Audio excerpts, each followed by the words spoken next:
مولا علی شیر خدا فرماتے میں نے اسی سے تو رب کو پہچانا ہے کہ جو میں کرنا چاہتا تھا وہ نہیں ہوا بلکہ وہ ہوا جو میرا رب چاہتا تھا۔ فرماتے میں نے کسی کام کے لیے سارے اسباب جمع کر لیے، جب نہیں ہوا تو میں سمجھ گیا یہ کرنا میرے اللہ نے۔ یہ تو اللہ کی بہت بڑی اس کے ہونے کی علامت ہے کہ آپ اس کی رضا پہ راضی رہیں۔ حضرت ابن وقاص رضی اللہ تعالیٰ عنہ بڑے مستجاب الدعوات تھے، جو دعا مانگتے تھے قبول ہو جاتی تھی، اللہ کا ان پر خاص انعام تھا۔ اور یہ بات بڑی مشہور ہو گئی، دور دور سے لوگ ان کے پاس دعائیں کرانے آتے، خود وہ نابینا تھے، بینائی نہیں تھی۔ تو کچھ لوگوں نے ان سے کہا کہ آپ اپنے لیے بھی دعا کر لیں، تو فرمانے لگے میرے رب نے بڑا عرصہ مجھے آنکھوں کا نور عطا کیا ہے، اب وہ لے گیا ہے تو میں اپنے رب کی رضا پہ راضی ہوں۔ اب اس میں ہوتا کیا ہے، دکھ اور تکلیف اور اللہ کے فیصلے پہ راضی رہنے میں نا ایک خاص لذت بھی ہے۔ صرف سکھوں کا مزہ نہیں ہوتا، دکھوں کا بھی مزہ ہوتا ہے۔ ہاں زخموں کی بھی ایک لذت ہوتی ہے۔ یہ کبھی آپ کے کوئی زخم ہو جائے اور ٹھیک ہونے کے قریب آئے تو آپ اسے چھیڑ کے دیکھیں، اس کی بھی ایک لذت، دکھوں کا بھی ایک مزہ۔ سکھوں میں تو لوگوں کو رونا نہیں آتا، جو بڑے سکھی ہوتے ہیں وہ تو کعبے جا کے نہیں روتے، ناراض نہ ہوئیے گا مجھ سے، ان کو تو مدینے جا کے رونا نہیں آتا۔ یہ دکھ ایک ایسی چیز ہے جو بندے کے دل کو نرم رکھتے ہیں۔ یہ آزمائش ایک ایسی چیز ہے جس میں نفسانی قوتیں ختم ہوتی۔ کوئی نہ کوئی آزمائش انسان کے ساتھ رہے تو اللہ کے حضور حاضر رہتا ہے۔ دکھوں کو، بیماریوں کو، تکلیفوں کو کبھی بھی برا نہیں جاننا چاہیے۔ یہ تو انسان کو اللہ کے قریب کر دیتی ہیں، دلوں کو نرم کر دیتی۔ جن کو ہم بعض اوقات بڑی آزمائش سمجھ رہے ہوتے ہیں وہی تو خیر بن جاتی۔ حضرت جناب ایوب علیہ السلام شدید علیل ہو گئے، شدید بیمار ہے، 16 سال گزر گئے بیماری کو۔ تو آپ کی اہلیہ نے ایک دن آپ سے کہا اللہ کے نبی ہیں، دعا ہی مانگ لیں، اللہ شفا دے دے۔ تو جناب ایوب علیہ السلام اپنی اہلیہ سے فرمانے لگے شفا کتنا عرصہ رہی ہے؟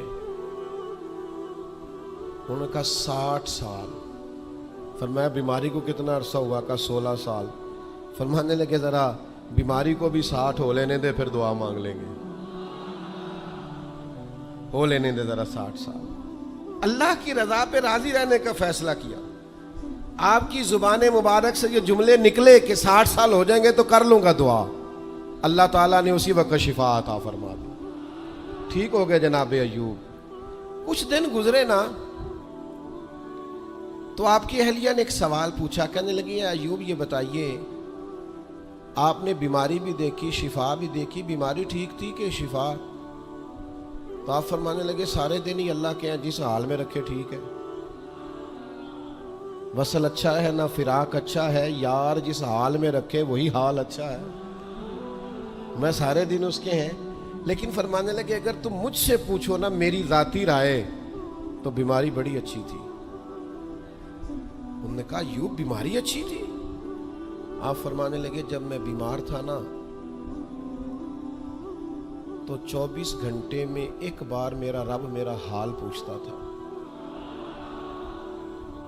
فرمایا 12 گھنٹے تو اس مزے میں گزر جاتے تھے کہ رب نے حال پوچھا، اور پھر اگلے 12 گھنٹے میں انتظار کرتا تھا کہ میرا رب دوبارہ کب حال پوچھے گا۔ تو میں ان 24 گھنٹوں کی لذت نہیں بتا سکتا جو اس کے حال پوچھنے سے طاری ہوتی۔ تو فرمایا شفا تو مل گئی ہے پر اب وہ حال تو نہیں نہ پوچھتا۔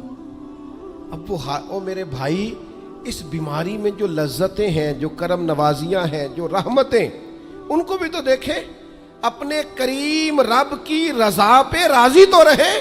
آپ کو پتہ ہے دکھ کس کو کہتے ہیں؟ دکھ کی تعریف درویش یہ کرتے ہیں کہ ہماری مرضی اور ہے اور رب کا ارادہ کرم اور ہے، اس کا نام دکھ ہے۔ سکھ کیا ہے کہ ہماری بھی وہی مرضی ہے جو ہمارے رب کی مرضی ہے۔ اگر مالک کریم کا ارادہ کرم یہ ہے کہ لاکھوں کروڑوں مل جائیں تو الحمدللہ، اور اگر اس کا ارادہ کرم یہ ہے کہ ایک وقت روٹی ملے ایک وقت فاقہ ہو تو الحمدللہ۔ اللہ کے فیصلوں پر راضی رہنا۔ ڈھیر سارے لوگ دنیا میں ملتے ہیں جو کہتے ہیں جی مجھے یہ پریشانی ہے، میں سب طبیبوں حکیموں کے پاس گیا، پھر میں آستانوں درباروں مزاروں پہ بھی حاضر ہوا، اس کے بعد میں نے بڑے بڑے دانشوروں سے مشاورت کی، لیکن میرا یہ مسئلہ حل نہیں ہوتا۔ تو کیا ہوتا ہے پھر وہ انزائٹی کا، ڈپریشن کا، ٹینشن کا، ذہنی تناؤ کا شکار ہونے لگتے ہیں۔ یاد رکھیے گا کہ اگر سارے ڈاکٹروں، طبیبوں، حکیموں، دعاؤں، التجاؤں کے بعد بھی مسئلہ حل نہیں نہ ہو رہا، تو پھر معنی یہ ہے کہ رب کی رضا یہی ہے کہ جو کرم سے اس نے فیصلہ کر دیا ہم بھی اس فیصلے پہ راضی ہو جائیں۔ بے چینی اور اضطراب یہ ہے کہ اللہ کا فیصلہ کچھ اور ہے اور ہماری جد و جہد کچھ اور ہے، اس سے ذہنی اضطراب اور تناؤ پیدا ہوتا ہے، اس سے طبیعتیں بے چین اور بے قرار ہوتی۔ امام علی مقام رضی اللہ تعالیٰ عنہ کی زندگی یہ ہے، اس کو سمجھیے گا کہ جس طرح قرآن مجید نے حضرت یوسف علیہ السلام کے واقعہ کو احسن القصص کہا ہے نا، قصوں میں سے سونا قصہ، خوبصورت داستان جناب یوسف کی، اور داستان یہ ہے کہ کبھی وہ باپ کے سب سے زیادہ لاڈلے ہیں اور کبھی وہ جناب یوسف علیہ السلام کنویں کی زینت بن گئے، کبھی ان کے قریب گرم ہوا بھی نہیں آتی اور کبھی ان کے چہرے پر تماچے پڑتے ہیں۔ پھر وہ کنویں سے نکلتے ہیں تو ایک اور تکلیف سہتے ہیں کہ انہیں بازار میں بیچا جاتا ہے، پھر وہ اللہ کی فضل سے اور اس کی توفیق سے ایسی جگہ چلے جاتے ہیں جہاں انہیں شہزادہ بنا کے رکھا جاتا ہے۔ کچھ زندگی بڑی آسودگی اور آسانی کی طرف بڑھنے لگتی ہے کہ پھر ایک فیصلہ کرم ہوتا ہے کہ جناب یوسف کو جیل میں جانا ہے، تو وہ کسی جگہ شکوہ نہیں کرتے، وہ کنویں میں جاتے ہیں تو پھر بھی اللہ کی رضا پہ راضی ہیں، وہ شہزادے بنتے ہیں تو پھر بھی اللہ کی رضا پہ راضی، وہ دوبارہ جیل میں ڈال دیے جاتے ہیں تو پھر بھی اللہ کی رضا پہ راضی ہیں۔ پھر اللہ کا فیصلہ ہوتا ہے کہ جس ملک کے وہ قیدی تھے نا، رب اسی ملک کا انہیں بادشاہ بنا دیتا ہے۔ یہ انسانی زندگی کا ایک دستور ہے کہ آپ کو دکھ بھی آئیں گے، سکھ بھی آئیں گے، آزمائشیں بھی آئیں گی، تکلیفیں بھی آئیں گی، لیکن سکھوں کا معاملہ تو ہم بڑے لطف کے ساتھ اور ذائقے کے ساتھ گزارتے ہیں، دکھوں کی باری آتی ہے تو شدید اضطراب کا شکار ہو جاتے ہیں۔ بالکل یہی زندگی جناب امام حسین رضی اللہ تعالیٰ عنہ، آپ کبھی خوبصورت پہلوؤں پر غور کریں نا کہ امام علی مقام وہ ہیں کہ کبھی وہ سجدے کی حالت میں نانا کے کندھوں پہ ہیں اور کبھی حضور گلی سے گزر رہے ہیں تو حسنین نانا کے کندھوں پہ ہیں۔ کبھی کیفیت یہ ہے جناب امام علی مقام رضی اللہ تعالیٰ عنہ کی کہ وہ اپنی والدہ کے مقدس کاشانہ نور میں خاتون جنت کی گود میں کھیل رہے ہیں، کبھی مولا علی شیر خدا رضی اللہ تعالیٰ عنہ کی مقدس باہوں میں جھول رہے ہیں۔ یہ سارے نظارے انہوں نے دیکھے، لیکن پھر وہی حسین ابن علی تھے انہوں نے کربلا کا خشک میدان بھی دیکھا، انہوں نے وہ چٹیل پہاڑ بھی دیکھے، حق کے رستے میں اپنی اولاد کا قربان ہونا بھی دیکھا۔ کسی جگہ شکوہ نہیں کرتے، بلکہ وہ کہتے ہیں جس حال میں میرا رب رکھے میں اسی حال میں راضی ہوں۔ ہمارے ہاں یہ ہوتا ہے کہ ہم سکھوں کو تو یاد ہی نہیں رکھتے، ہمیں صرف تکلیفیں یاد رہتی ہیں، صرف آزمائشوں کو یاد رکھتے ہیں، مثبت پہلوؤں کو نہیں سوچتے۔ کوئی بھی کام آپ ہوتا ہوا دیکھ لیں گھر میں، خاندان میں، قبیلے میں، تو اس کے جو خوبصورت، معنی خیز، پروقار، اچھے پہلو، ان پر غور نہیں کریں گے۔ وہ ایک جگہ ایک پنچایت تھی، وہاں کسی خاتون نے شکوہ کیا کہ میرے خاوند نے مجھے یہ تکلیف دی ہے، یہ آزمائش میں مجھے مبتلا کیا ہے، یہاں سخت سست کہا ہے۔ تو ایک دانشور بزرگ بیٹھے تھے، تو لوگ کہتے ہیں کہ ان بزرگوں نے کہا بیٹا شادی کو کتنا عرصہ بیت گیا؟ تو اس نے کہا میری شادی کو 18 سال ہو گئے۔ تو اس نے کہا یہ جو تم لڑائی، فساد، جھگڑا، دنگا، پریشانی بتا رہی ہو یہ تو ایک دن کا ہے، باقی 18 سالوں کے بھی بات بتاؤ نا۔ تم نے ایک دن کا جھگڑا تو یاد رکھا اور اس ایک دن کے جھگڑے کے نتیجے میں آنے والی تکلیف کو بھی تم نے یاد رکھا، لیکن وہ جو 18 سال تمہارے اپنے شوہر کے ساتھ سکھی گزر گئے ان کا بھی تو تذکرہ کرو۔ تو کچھ دیر کی خاموشی کے بعد اللہ نے اس خاتون کے دل میں ٹھنڈک پیدا کی اور وہ کہنے لگی میرے شکوے دور ہو گئے ہیں، اب میں انشاءاللہ کوشش کروں گی کبھی دوبارہ اپنے شوہر کی شکایت نہ کروں۔ اب بات کو سمجھیں، ہم اپنی زندگی کی صرف شکایتیں یعنی دکھ ہی ہیں صرف زندگی میں۔ وہ دعا کر دیں جی میرے گھٹنے میں درد ہے، باقی جسم ٹھیک ہے نا ماشاءاللہ سارا، اس کا شکر بھی ساتھ ادا کریں۔ دعا کریں جی آج کل کاروبار نہیں چل رہا تو اس سے پہلے ساری زندگی ٹھیک چلتا رہا ہے نا، اس کا شکر بھی ادا کر لیں۔ قرآن مجید فرقان حمید ارشاد فرماتا ہے اللہ کے بندوں کی شان یہ ہے کہ رضی اللہ عنہم ورضوا عنہ، یہ بڑا خاص پہلو ہے۔ اللہ فرماتا ہے کہ اللہ ان سے راضی ہے اور وہ بھی اپنے اللہ سے راضی ہے۔ اللہ نے انہیں جس حال میں رکھا ہے وہ بھی اللہ سے راضی ہیں۔ ذالک الفوز العظیم، اللہ فرماتا ہے یہ بڑی کامیابی ہے، اللہ بھی ان سے راضی ہے اور وہ بھی اللہ سے راضی ہیں۔ امام غزالی رحمۃ اللہ تعالی علیہ سے کسی نے پوچھا یہ بندے کا اللہ سے راضی ہونے کا کیا مطلب ہے؟ تو امام صاحب فرمانے لگے رب تو کریم ہی بڑا ہے، یتیم کے سر پہ ہاتھ پھیر دو راضی ہو جاتا ہے، وہ طوائف کتے کو پانی پلا دے تو مالک راضی ہو جاتا ہے، وہ تو مہربانی بڑا ہے، تم نے رو کے 2 آنسو بہا دیے وہ راضی ہو جاتا ہے۔ فرماتے بندے کا مسئلہ ہے، مسئلہ تو بندے کا ہے، یہ راضی ہوتا ہی نہیں، یہ ہر وقت شکوے کرتا ہے، ہر وقت شکایات کرتا ہے، ہر وقت اس کا ذہن الجھا رہتا ہے، ہر وقت کوئی نہ کوئی نئی چیز کا مطالبہ کرتا ہے۔ نبی رحمت نور مجسم شفیع معظم صلی اللہ تعالی علیہ وسلم ارشاد فرماتے ہیں تم نہ اللہ کے دیے ہوئے تھوڑے رزق سے راضی ہو جاؤ، وہ بھی تمہاری تھوڑی عبادت سے راضی ہو جائے گا۔ لیکن ہمارا حال یہ ہے کہ ہمیں سب کچھ چاہیے اور نتیجے میں اگر کوئی خدمت کرنی پڑے، کوئی ڈیوٹی کرنی پڑے، کوئی کام کرنا پڑے تو اس کے لیے ہم تیار نہیں ہوتے۔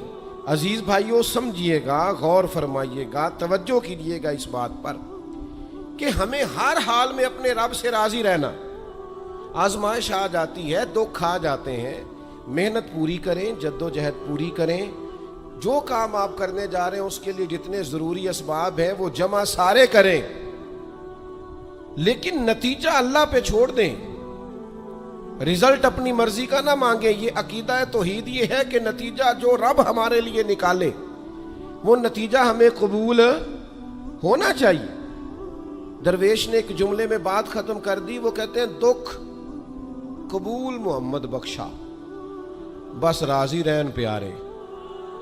اگر پیارے راضی ہیں دکھ دینے میں تو پھر ہمیں یہ دکھ قبول ہے اور کئی دفعہ قبول ہے۔